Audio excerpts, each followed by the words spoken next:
I don't think I've ever seen Robyn like this before. She is completely done. And when I say done, I mean she is cut off, closed off, and apparently refusing to ever sit in the same room with Janelle or Mary again. When I first heard that Robyn vowed never to be in another group conversation with them, I honestly thought it was just one of those heat of the moment things. But no, she is serious, like completely serious. And the reason behind it?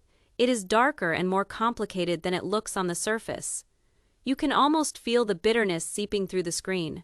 The woman who once called everyone family now says it is unsafe to be near them, unsafe. That is the word she used. Now, for anyone who has been following Sister Wives for a while, that is not a small accusation. When Robyn labels something unsafe, it is not just a feeling, it is a tactic. It is a way to pull back, isolate, and honestly control the narrative. But before we get into that, let me be clear about something. I've watched this dynamic for years, and I've also worked around enough family mediation and production environments to know what is really happening when someone says they're done with group talks. Usually it is not fear, it is avoidance.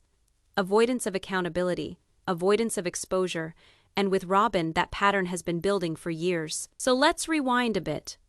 Let's look at how this rift exploded, why Robyn feels so threatened by sitting down with Janelle and Mary, and what she is trying to keep hidden now that the truth is starting to come out. Because what is really happening here isn't just emotional exhaustion, it is strategy, it is self-preservation, and honestly, it is guilt. It didn't happen overnight. You can trace this entire blow-up back to the months after Christine left. That is when the family was already fractured, and the tension between the remaining wives was at a breaking point.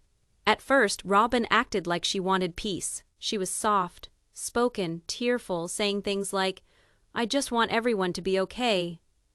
But behind that tone was something else, control. Every peace talk somehow circled back to how Robyn was the one who got hurt the most, how everybody misunderstood her, and how the family could only move forward if the other women stopped being negative. That was the first red flag. Because when somebody uses peace language to shut down a confrontation, that's not resolution, that's manipulation. And it came to a head when Janelle finally started pushing back about the money and the land. Remember, she'd been the practical one for years, the one who handled budgets, the one who actually built the Coyote Pass plan. So when she started asking real questions about titles, payments, and fairness, suddenly Robyn went quiet. She stopped showing up to those talks, and when Meri tried to mediate, Robyn claimed she was being ganged up on. That phrase right there changed everything. Because the moment you say you are being ganged up on, the conversation stops being about truth and starts being about feelings. And that is Robyn's comfort zone. I remember one of the production insiders said it best: when Robyn doesn't like the direction of a conversation, she cries, rebrands it as unsafe, and leaves the room. It works every time. Cody immediately shifts from husband to protector. And Janelle and Mary? They're left standing there looking like bullies. But what makes this current situation so intense is that this time the other wives didn't take the bait. Janelle flat out said, "You can't call it unsafe when we're just asking for transparency."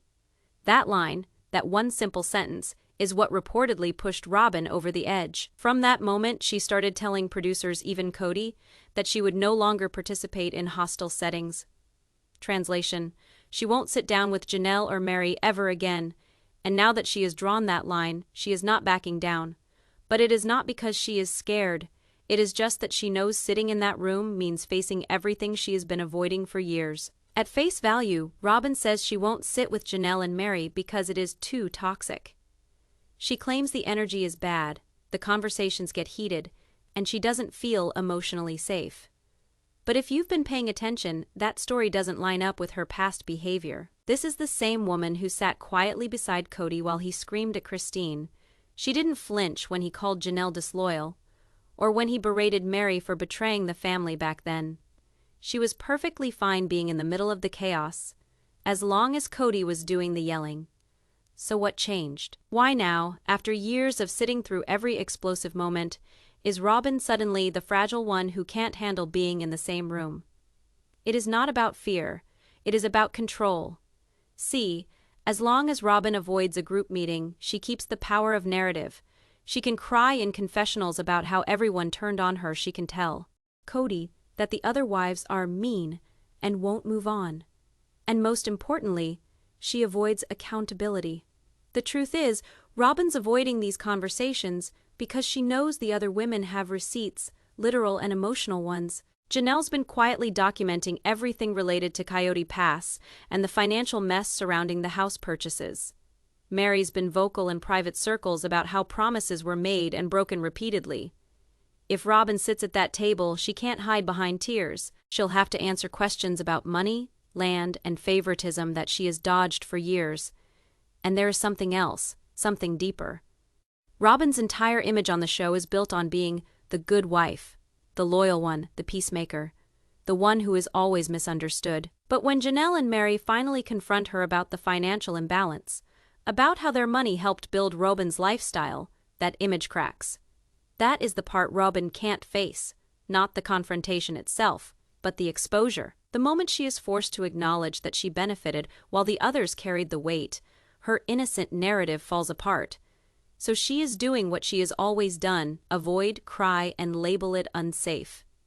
It is the same playbook every time, and honestly, it is brilliant, emotionally manipulative, yes, but effective. Because the moment she says she feels unsafe, Cody steps in as her defender. He shields her, scolds the other wives, and turns the whole thing into a rescue mission. Suddenly, Robyn isn't the one dodging accountability. She is the one who needs to be protected. That is the real reason she won't sit down. She knows exactly what would happen if she did. The truth would finally come out, and the foundation she has built with Cody would start to crumble.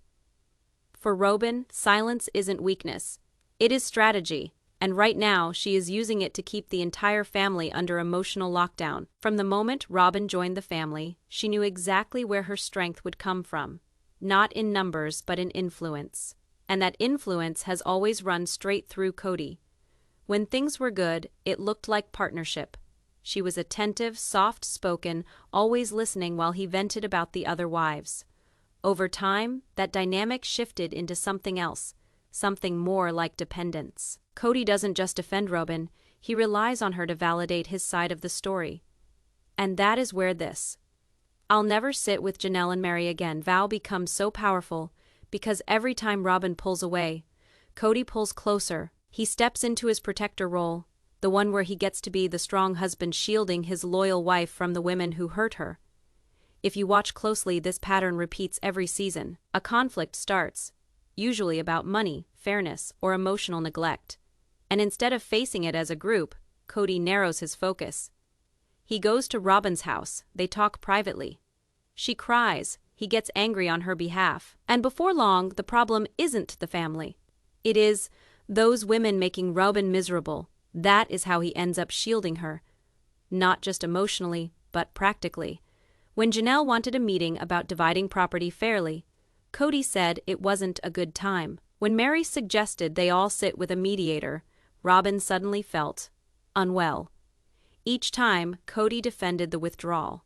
Each time, Robyn stayed silent just long enough for him to speak for her. And the irony, the more he protects her, the weaker she appears, at least publicly. Because outside of their bubble, it's obvious what's happening. Robyn has learned that she doesn't need to fight when Cody will swing for her. She's weaponized his loyalty. You can see it in small moments too. When Cody tells producers she just can't take that kind of hostility, he's not quoting Robyn. He's repeating the story she planted, that narrative, that she's fragile, that she's trying her best, that everyone else is cruel.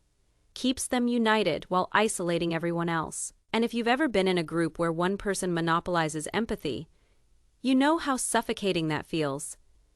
Janelle and Mary aren't just cut off financially, they're cut off emotionally. Every concern they raise gets twisted into an attack. So now Cody stands between them, arms crossed, voice raised, while Robyn plays the role of the reluctant victim who just wants peace. It's the perfect illusion. A damsel and her defender. But the cost of that illusion is enormous, because once Cody becomes Robyn's shield, he stops being everyone else's husband. And that's the real fracture line. Not the money, not the property, but the emotional hierarchy that Robyn quietly built and Cody still enforces. Every time he defends her, the wall between them and the rest of the family grows higher, and Robyn knows it. In fact, that's the whole point. When Robyn says a conversation feels unsafe, it sounds seasonable. Who doesn't want to avoid tension? But that word carries power. It instantly shifts focus away from the actual issue and onto her feelings, and that's exactly what keeps her in control. Let's be honest, Robyn's not afraid of Janelle or Mary. They've never threatened her, never raised a hand, never crossed a line. What she's afraid of is losing her image, because once the truth about the finances, favoritism, and control comes out, her reputation as the innocent one disappears. That's why unsafe has become her favorite shield. When Janelle tries to discuss property rights, Robyn says it's unsafe. When Meri brings up the years of exclusion, Robyn says it's unsafe. And when the family or producers push for a group talk, Robyn tells Cody that she can't emotionally handle it. That phrase triggers him every time. He switches into defensive mode instantly, angry, protective, and convinced that the other wives are being unreasonable. It is a pattern that plays out again and again, and it is not accidental. Robyn knows exactly how to pull that lever. And here is where it gets more layered, by framing every disagreement as a matter of emotional safety. Robyn turns normal conflict into moral conflict. It is no longer about who is right, it is about who is good. And since Cody sees himself as the righteous protector, anyone who challenges Robyn automatically becomes the problem. You can hear it in the way he talks now. He doesn't say, "We're all struggling," he says. "They make Robyn miserable." He doesn't say, "We need to talk," he says. "I won't expose Robyn to that." That is emotional manipulation at its core, using vulnerability as armor. Because if you criticize her, you are attacking someone who is hurt. If you question her, you are making her cry. It is a no-win situation for everyone else. What is wild is that this move has worked for years. Even fans used to fall for it, calling Robyn the only calm one, the only reasonable one. But as time goes on, people are starting to see the pattern. She is calm because she controls the setting. She is reasonable because she never stays in the room when the truth comes up. Every unsafe moment is carefully timed. It comes right when accountability is about to land. Janelle's about to mention financial records, unsafe. Meri brings up the lack of inclusion. Unsafe, Christine's name comes up. Unsafe at this point, it is not self-protection, it is strategy, and it is working exactly as intended. Because while the other women look angry or defensive, Robyn looks fragile and sympathetic. That contrast shapes the audience's emotions and reinforces the story she wants told. So when she says she'll never sit with Janelle and Mary again, it is not fear speaking, it is calculation. If she refuses to be in the same space, she can't be confronted. If she won't be confronted, she can't be exposed. And as long as Cody buys into her version of events, that wall she has built stays intact, protecting her, isolating him, and keeping everyone else on the outside, wondering when, if ever, the truth will finally break through. Janelle and Mary aren't guessing anymore, they know things. They've been in this family long enough to recognize when someone's rewriting history, and that's exactly what Robyn's been doing. Let's start with Janelle. She's the numbers person, practical, detail-oriented, not easily fooled. For years, she handled the family finances, tracked property expenses, and made sure everyone's contributions were recorded. That's why she's been so frustrated with the Coyote Pass situation. She knows exactly how much money went into that land. And she knows Robyn's portion doesn't add up. There's a quiet rumor among insiders that Janelle has documentation showing how much each wife invested, and it's not pretty. Robyn and Cody's house, the one they live in now, it was purchased at a time when the rest of the family couldn't even get approval for simple building permits. While Janelle was living in a rental, trying to make payments on the land they all agreed to share. Robyn and Cody were finalizing a mortgage under the family umbrella. That's the kind of detail Robyn cannot afford to discuss on camera, because once that comes out, she's no longer the innocent wife caught in the middle. She's the beneficiary of a setup that left everyone else financially stranded. And then there's Meri. For years, Robyn portrayed her as cold, bitter, and difficult to get along with. But what Meri actually has is a long memory. She remembers every promise Cody made, every family meeting that ended in tears, And every moment, Robyn used her relationship with Cody to sway the outcome. What Robyn fears most is the two of them, Janelle's facts and Mary's recollection, aligning. Because when you put their perspectives together, the pattern becomes impossible to ignore. Robyn entered a plural marriage, but operated like a monogamous partner. She wanted unity only when it benefited her. She wanted independence when accountability showed up. And that's exactly why she refuses to sit down with them again. It's not about avoiding conflict, it's about avoiding exposure. The moment she's in that room, she loses control of the story. Imagine it, Janelle calmly laying out receipts, Meri adding her side of the timeline, and Robyn sitting there with Cody watching it unfold. That's her worst nightmare, because at that point even Cody wouldn't be able to spin it. And deep down, I think she knows it's coming. That's why she's already creating distance, calling it unsafe, and framing herself as the victim. If she can keep the focus on emotion, no one looks too closely at the numbers or the inconsistencies. Janelle and Mary, though, have stopped playing along. Janelle said publicly she's tired of talking in circles. Mary's hinted she's done being blamed for everyone else's mistakes. They're not angry, they're resolved, and that calm is what scares Robyn the most. Because once emotion fades, facts start to speak, and the facts don't care about who cried the loudest. So when Robyn says she'll never sit with them again, it's not just an emotional boundary, it's a defensive line against truth. She's trying to keep the story under her control, but the problem is, the people she's running from aren't shouting anymore. They're documenting, they're remembering, and they're waiting. The tension that built up between Robyn, Janelle, and Meri didn't explode on camera. It quietly snapped when no one was watching. Production insiders say there was a moment right after a long day of filming at Coyote Pass when everything fell apart. The cameras were shutting down, crew members were packing up, and that's when Robyn muttered something under her breath, something Janelle heard. It wasn't dramatic, it wasn't shouted, but it was enough. Apparently, Robyn said something along the lines of, "Some people just don't know how to let go of the past." Janelle, who had been trying to stay composed all day, turned to her and said, "Some people never take responsibility for the present," and that was it. That's when the real fracture happened, not in a confessional, not in a staged argument, but in an exhausted, unfiltered moment between three women who had finally stopped pretending. Meri walked away first. She didn't yell, didn't cry, just picked up her things and told a producer, "I'm done trying to fix what they keep breaking." That was the last time all three of them were in the same space without strict production boundaries. After that day, you can trace the shift in tone in every episode. Robyn's tears became more defensive than empathetic. Cody started talking about loyalty like it was a weapon, and Janelle stopped speaking to either of them entirely unless it was through the show. What's interesting, and what few people realize, is that TLC had originally planned a full sit-down reunion, similar to the Tell, all episodes on 90 Day, Fiancé, or Housewives. But once that off-camera moment happened, everything changed. Robyn refused. She told producers she wouldn't subject herself to emotional abuse.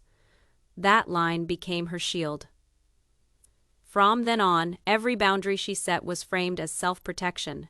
Every refusal to film with Janelle or Meri became an issue of safety, but the more she distanced herself, the more obvious it became that she was hiding behind emotional language to avoid being questioned. See, Robyn's biggest fear isn't conflict, it's contradiction. As long as she can tell her story uninterrupted, she controls the narrative. But the second Janelle or Meri sit beside her, that narrative starts to crack. You can already see the cracks forming in how Cody responds. He's defensive when Robyn isn't around, but when she's by his side, he doubles down on her version of events. That's not coincidence, that's conditioning. And that dynamic. It's what's finally pushing Janelle and Meri to speak up separately. Neither of them wants to take her down. They just want to stop living under her shadow. In private, Janelle's reportedly said she doesn't want revenge, she wants clarity. Meri's described the family dynamic as a fog that's finally lifting. And Robyn, she's described herself as traumatized. That word, traumatized, has become her last line of defense. It implies that what happened to her is too painful to discuss, too personal to question. And maybe that works on Cody, but for everyone else watching, it's starting to look like a pattern. Because every time accountability gets close, Robyn calls it unsafe. Every time truth gets near, she calls it trauma. That's not avoidance, that's control. And control only lasts as long as silence does. The silence, though, is breaking. There was supposed to be one more sit-down, the big one, the kind of reunion episode that clears the air, exposes secrets, and gives everyone a final word. TLC had even booked the space and the moderator. The network wanted closure, and fans were expecting fireworks. But then Robyn pulled out. Officially, her reason was that the environment wasn't emotionally safe. She said she didn't want to be ambushed or blamed, but behind the scenes, crew members saw what was really happening. Robyn wasn't scared of confrontation. She was scared of questions. Because this tell-all wasn't just about feelings. It was about money, timelines, and accountability. The producers wanted to bring up the Coyote Pass sale, the down payment on the Flagstaff house, and how Robyn and Cody managed to get financing when the other wives couldn't. That's when she started drawing her lines. No talk about finances. No talk about the house. No questions about Janelle's money or Mary's sale. And when the producers pushed back, she threatened to walk. Not just from the tell-all, from the show. At first, TLC thought she was bluffing. But when Cody backed her up and said he wouldn't film without her, the network had no choice but to compromise. That's why in the final cut you only see solo interviews. Robyn crying, Cody defending, Janelle reasoning, and Meri reflecting. The reunion was edited into fragments. What you didn't see were the questions that were cut out. For example, one producer reportedly asked Robyn if she could explain where the family's shared funds went after the Las Vegas houses sold. She froze, then said, "That's personal and has nothing to do with the show." Another moment came when Janelle brought up the timeline of when Cody and Robyn closed on their house compared to when the rest of the family was told there wasn't enough money to build. That clip never aired. What's even more telling is how TLC handled Robyn after that. She stopped doing as many confessionals. And when she did, her interviews were shorter, heavily edited, and always focused on emotions, never facts. It's as if the show itself started tiptoeing around her boundaries. They'd let her cry. They'd let her explain her hurt. But they'd never ask about the numbers again. That silence was bought with influence. Robyn wasn't just another cast member. By that point, she and Cody were the core of the franchise. TLC couldn't afford to lose them, even if it meant trimming the truth. But it didn't sit right with the rest of the family. Meri quietly told a friend that the network was protecting the wrong person. Janelle stopped doing as many joint interviews altogether. And for fans paying attention, that was the turning point. The moment Sister Wives stopped being a family story and became a cover story. What Robyn calls privacy looks a lot like damage control. What she calls emotional safety looks a lot like avoiding accountability. And the irony. By refusing to sit with Janelle and Mary, she made the story bigger. Because nothing fuels curiosity more than silence. And right now, Robyn's silence is deafening. Behind the scenes, TLC is sitting on hours of unused footage. Conversations that were cut because they didn't fit the emotional narrative. But those conversations, they're the key to everything. The truth didn't disappear. It was edited out. And every time Robyn insists she's done talking, that truth grows louder. If you've ever watched Sister Wives and thought, wait, that scene feels off, you're not imagining it. Because what most people don't realize is that the show we see is only a fraction of what was filmed, and buried in that unused footage is the version of the story Robyn doesn't want out. Several crew members have hinted that some of the most revealing moments between the wives never made it to air. Why? Because those clips exposed contradictions, things Robyn said privately that didn't match her public narrative. For example, one producer described a moment when Janelle calmly confronted Robyn about the down payment. She didn't yell, didn't accuse, she just asked, "Did you ever plan to pay that back?" And Robyn's answer was caught on camera. She said, "It wasn't a loan. Cody and I saw it as family money." That line might sound harmless, but it's exactly the kind of statement that raises legal and ethical questions, especially when you consider how mortgage approvals work. If that gift was misrepresented, it could mean falsified documents. The footage was reviewed, then shelved. Producers allegedly decided it was too sensitive to air because it complicated the narrative. But the truth is, it didn't fit the story. Robyn wanted people to see the story where she's the misunderstood outsider, not the one holding the most leverage. There's another cut scene. This one from a dinner conversation filmed early last year. Meri brought up how often Robyn used words like unsafe and toxic to describe group interactions. Meri said, "It's not unsafe, it's uncomfortable. There's a difference." Robyn froze. Cody jumped in before she could respond, saying, "Don't attack her for setting boundaries." That part got edited down to a vague confessional about difficult dynamics. But here's what makes that moment so important. It shows how Robyn uses emotional language as armor. She doesn't argue the facts, she reframes them as feelings, because if everything is about her emotional well-being, then any challenge looks like cruelty. And TLC leaned into that. They gave her tears the spotlight and her contradictions the edit bay. It's also worth noting that the show's timeline doesn't match reality. Fans have pieced together details from property records and social media, and the gaps are glaring. Certain house transactions, family meetings, and financial decisions happened months before or after the show's version. That means we're not just seeing selective storytelling, we're seeing time being rewritten to protect someone's image. Why does that matter now? Because Robyn's decision to never sit with Janelle and Mary again didn't come from emotional exhaustion. It came after months of those hidden moments stacking up, moments that, if aired, would have shown a woman who wasn't a victim but a strategist. Behind the scenes, people are starting to talk. Editors, former crew, even a few past production assistants. They've seen how the footage is handled. How what's left out says more than what's kept in. And they all say the same thing. If the full conversations were released, Robyn's image would change overnight. That's why this story matters, because what fans think is drama is really damage control. What looks like avoidance is actually fear. The fear of losing the one thing she still controls. The narrative. If you've noticed how Cody changes when Robyn's around, you're not imagining it. The tone, the posture, even his language, it all shifts alone.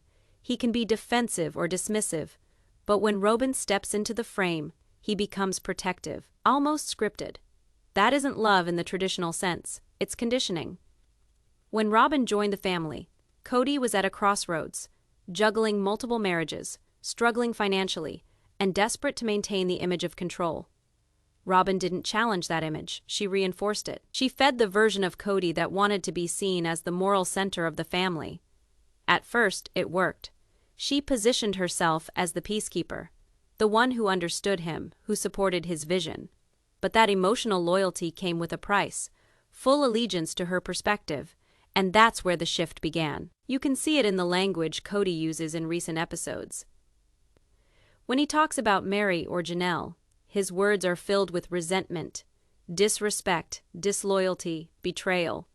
But when he talks about Robyn, it's about understanding and partnership. That's not coincidence. It's narrative engineering. Robyn's mastered the art of making herself look indispensable, not by demanding control outright, but by letting Cody believe it was his idea to protect her. She doesn't have to argue when Janelle questions her or when Meri calls her out. Cody does it for her. Behind closed doors, according to a few sources close to production, Robyn and Cody discuss every major filming decision together. From which topics are off-limits to how certain confessionals are worded. Nothing goes on camera without mutual approval. It's not a marriage of equals. It's a partnership of control, and it explains why Cody defends her so fiercely. Because if Robyn's credibility collapses, so does his. If she looks manipulative, he looks complicit. If she's exposed for leveraging money or influence within the family, then his judgment, his leadership, looks like the problem. That's why he shields her at all costs. Not because he's blind, but because he's invested. When Janelle asked him directly about the money she contributed to Robyn's house, he didn't even hesitate. He lied, straight-faced. He said, "That's been settled. No details. No proof, just his word." It's the same strategy he's always used when cornered. Turn a question into a statement. Turn accountability into loyalty. And Robyn plays her part perfectly. She doesn't push him to answer. She plays the victim instead. Because when she looks fragile, Cody looks like her protector. It's a loop, emotional manipulation disguised as devotion. But here's the problem with that dynamic. It only works as long as everyone else stays quiet. Now that Janelle and Mary are talking, that control is slipping. Fans can see the difference too. Cody's once confident tone has become defensive, almost paranoid. He's rewriting events mid-conversation, contradicting himself, trying to maintain the version of reality Robyn built for him. And when people start catching those inconsistencies, he lashes out. Not at Robyn, but at the women who remember things differently. It's why he calls them disrespectful. It's why he avoids reunions. It's why he supports Robyn's decision to never sit down with them again. Because sitting in that room with Janelle and Mary would expose not just Robyn's lies, but his. At this point, Cody isn't protecting Robyn out of love. He's protecting her out of survival. Because if the truth comes out about what they really did with Janelle's money, about the way they misled everyone around them, and about how they've controlled this narrative for years, then everything collapses. And deep down, they both know it. For years, the conversation of the Brown family's finances has been messy, too emotional, too vague, too full of, he said, she said. But here is the thing, when you strip away the feelings, what is left is paperwork. And paperwork doesn't lie. The truth about Robyn's influence, Cody's promises, and Janelle's missing money isn't hidden in a diary or a confessional.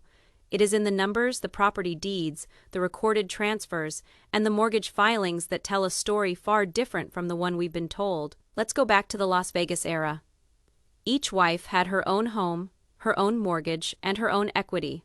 When those homes were sold, the proceeds were supposed to be pooled together for Coyote Pass, the land that was meant to bring the family back under one roof, but that is not what happened. According to property records, the funds didn't flow evenly. Some went into Coyote Pass, some went into family accounts, and a large portion, the largest according to insiders, was redirected into the down payment for Robyn's home in Flagstaff. Here is where it gets sticky. At the time, Cody and Robyn claimed that everyone contributed to that down payment as a family, but in private, Janelle later admitted she gave up part of her own home proceeds. Money she expected to get back once new homes were built on Coyote Pass. That never happened. In interviews, Robyn calls the money a gift, but in legal terms that word carries serious weight. A gift letter signed as part of a mortgage application can't be repaid, not without breaking federal lending laws. Which means if Robyn and Cody accepted Janelle's money under that pretense and later repaid her, that is potential fraud, and that is the catch. If they don't repay her, Janelle loses a six-figure sum. If they do, they admit to deceiving a lender. It is a financial trap disguised as a family decision. People close to production say that when Janelle realized this, she was devastated, not just because of the money, but because of how neatly it was done. Cody didn't yell. Robyn didn't scheme out loud. They wrapped manipulation in the language of love and faith and family unity, and Janelle, the practical one, believed it. Mary's situation, though, adds another layer. Her name was tied to property with Cody, so she never had full autonomy over her equity. When her house sold, the profits weren't fully hers to move. That meant the only real liquidity in the group came from Janelle. And that is where the resentment began. Robyn got the house. Cody got the control. Janelle got the debt. What is worse? The Coyote Pass land they all agreed to share is still sitting there empty, unbuilt, a symbol of promises that were never kept. When fans see Janelle sitting in her confessional, calm but firm, saying she is done, that is not emotion, that is clarity. She knows now that the numbers never added up. Meanwhile, Robyn keeps using phrases like family money and shared blessing because they blur the lines between fairness and deception. But those lines are starting to show online. Fans have been pulling property records, mortgage details, and even refinancing data, and they're noticing patterns. The refinancing in 2021, the one that lowered Robyn and Cody's payment, it conveniently happened right after Janelle started demanding answers. Coincidence? Maybe. But in this family, timing is everything. That is why Robyn refuses to sit down with Janelle and Mary. Because once the conversation moves from emotions to evidence, she loses every bit of control she has worked to keep. The truth isn't just personal anymore, it is financial, and the paper trail doesn't care who cries hardest. For years, Robyn's strength has been her ability to control perception. She doesn't shout, she doesn't fight. She cries, pauses, and speaks in a tone that sounds careful, emotional, and believable. That's what made her so effective on camera. She didn't need to win the argument if she could win the sympathy. But sympathy only works as long as people believe you're powerless. And Robyn isn't powerless anymore. She has the husband. She has the house. She has the influence over the show's direction. So the moment that dynamic flipped, the victim act started to crack. Fans have noticed it first, the contradictions, the selective memory, the way she suddenly forgets details that don't fit her story. For example, one season she swore that she never wanted special treatment. Next she admitted that living apart from the other wives was healthier for her and her kids. She went from being the peacemaker to the one rewriting what peace even meant. And then came the interviews. Every time Cody lashed out at Janelle or Mary, Robyn would follow up with a teary confessional about not understanding how things got so bad. But the timing always lined up. The fights happened after private conversations she had with Cody, moments the cameras never fully caught. It's a pattern, and once you see it, it's impossible to unsee. She plants an idea, Cody reacts. She cries about the reaction. Cody defends her. Then she insists she doesn't want drama. That loop worked for years, but it's starting to collapse under the weight of public scrutiny. Because now, even the network can't hide how one-sided things have become. Viewers aren't buying the tears anymore. They're asking why Robyn's the only one who never gets called out, never loses her temper, and somehow always ends up with what she wants. And when that many people start questioning the narrative, the edit can't save her. Behind the scenes, TLC's team has reportedly been divided. Some producers still sympathetic, others frustrated with how impossible filming has become. Robyn's refusal to engage with Janelle or Mary means fewer scenes, less authenticity, and a storyline that feels stuck. The network built Sister Wives on the idea of unity and contrast, 4 women, 1 husband, and the balance between them. But now there's no contrast left, just isolation. And isolation doesn't make good television. It makes people tune out. That's why this latest vow, never sitting with Janelle and Mary again, feels less like a boundary and more like a retreat. Because when someone stops showing up, it's not always about protecting their peace. Sometimes it's about avoiding exposure. It's not that Robyn doesn't know the truth. It's that she knows exactly what happens if it comes out. Because when Janelle finally speaks openly about the money, when Mary starts connecting her own dots, and when viewers realize that every misunderstanding benefited the same person, Robyn's version of events won't just look inconsistent, it'll look calculated, and that's the danger of building your image on tears and confusion. Eventually, the emotion fades, and all that's left is the pattern. A pattern of control, silence, and self-preservation. The cracks are visible now. Her grip on the narrative is slipping. The other women aren't playing along anymore. And without them, Robyn's story doesn't hold up. This is the point in every reality story when the mask starts to come off.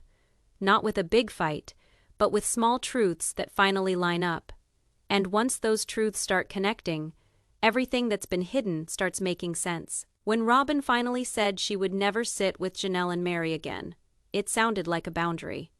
But in reality, it marked the end of what Sister Wives was built on, the illusion of family unity. That single statement didn't just draw a line in the sand, it erased the foundation beneath her. Because walking away doesn't mean escaping the truth. It just means the truth will find you somewhere else. Once filming wrapped, the dynamic shifted instantly. Crew members described a split production, with separate filming schedules to keep Robyn and Cody isolated from the others. TLC wanted to keep the story alive, but it was clear the center of gravity had moved. The emotional core of the show was no longer about a plural family trying to make it work. It was about the fallout from one woman's control over the man who used to lead it. Behind the scenes, Janelle started organizing her life again. She moved forward quietly, rebuilding her finances and refusing to be dragged back into old arguments. Mary, too, began to distance herself, not out of anger but acceptance. They both realized the same thing. Robyn and Cody weren't partners in a shared vision anymore. They were partners in isolation, and isolation eventually becomes its own kind of cage. Sources close to the family say Robyn has become increasingly withdrawn. What used to be an open-door household now runs on strict boundaries. Few visitors, limited filming, No extended family interactions. Even TLC executives, once protective of her image, have started rethinking how long that version of the story can last. Because you can only cry your way through so many episodes before viewers start asking why the tears never lead to change. Meanwhile, Cody's role has shifted from the head of a plural family to a man defending the last person still standing beside him. His world shrank, and with it his power. Without Janelle's logic or Mary's endurance, there's no one left to absorb the weight of his ego, and without the other wives to deflect attention, Robyn has become the center of every question and every consequence. The truth now doesn't need a camera. It's written across the last decade of decisions. The missing money, the edited scenes, the unspoken resentment. All of it adds up to a picture that even Robyn can't control anymore. Fans see it, the network sees it. Even Cody, behind all his bluster, probably feels it. And that's what makes her vow so haunting. Not because she refuses to sit with Janelle and Mary, but because deep down she knows there's no seat left to come back to. The family she tried to reshape is gone. The show that protected her image is unraveling.